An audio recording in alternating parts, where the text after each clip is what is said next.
गायिका करिश्मा शास्त्री हमारी बहन की ओर से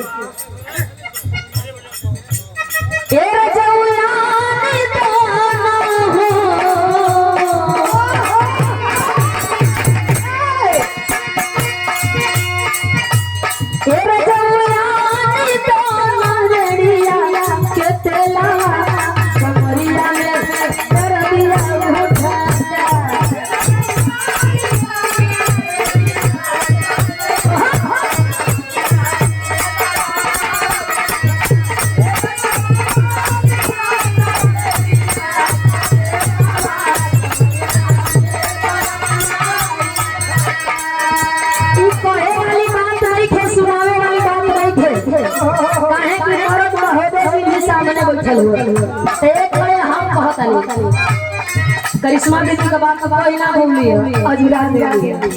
एली हम कहता ए जी जयानी दाना हो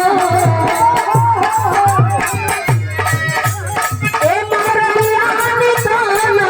रेडिया के चला कमरिया में चरनिया उठा